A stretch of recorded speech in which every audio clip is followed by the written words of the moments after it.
السلام علیکم، آپ دیکھ رہے ہیں یوٹیوب چینل میڈیکل نالج۔ آج کی اس ویڈیو میں ہم ایک جینیٹک ڈس آرڈر کے حوالے سے ڈسکس کریں گے، جو کہ ہے وائی ہیئر گرو آن پامس، یعنی بالوں کا پامس وغیرہ پر آ جانا۔ تو آج کی اس ویڈیو میں ہم ڈسکس کریں گے، لیکن اس سے پہلے جو بھائی چینل پر نیو ہیں چینل کو سبسکرائب، اور ویڈیو اگر اچھی لگے تو ویڈیو کو لائک کرنا نہ بھولیں۔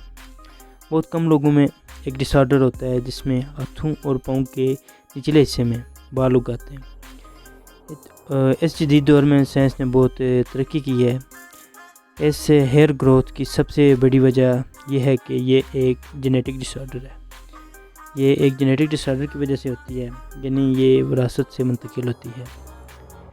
اس بات میں کوئی شک نہیں کہ میجورٹی آف پیپل میں یہ بیماری نہیں ہوتی، بہت لوگوں میں یہ بیماری نہیں ہوتی، بہت ریئر کیس میں ہوتی ہے۔ تقریباً 1000 میں سے ایک شخص میں اگر ہو جائے تو اس سے بھی کم ہے اس کا جو پرسنٹیج ہے، بہت ریئر کیس میں یہ بیماری ہوتی ہے۔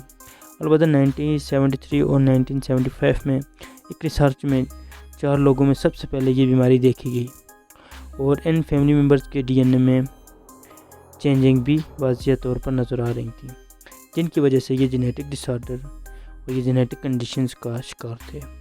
اس ریسرچ میں یہ واضح تھا کہ یہ تبدیلیاں ان کے پیرنٹ سے منتقل ہوئی ہیں۔ یہ بہت کم پھیلنے والی بیماری ہے، اور یہ بیماری ایک شخص سے دوسرے شخص کو ڈائریکٹ کانٹیکٹ کے تھرو نہیں پھیلتی، یعنی ایک شخص سے دوسرے شخص کو یہ ڈائریکٹ نہیں پھیل سکتی۔ 1976 میں صرف 1% لوگوں میں یہ کیس پایا گیا۔ اس پرسن میں جس کے اندر یہ کیس پایا گیا، اس کے چائلڈ ہوڈ کے دوران اس کے ہاتھوں میں یعنی انجری کی وجہ سے پام میں بال کی گروتھ وغیرہ ہو گئی تھی۔ تو یہ تھی ہماری ویڈیو جو کہ پامز کے حوالے سے تھی، کہ ان کی گروتھ جو ہو جاتی ہے ہاتھوں پر۔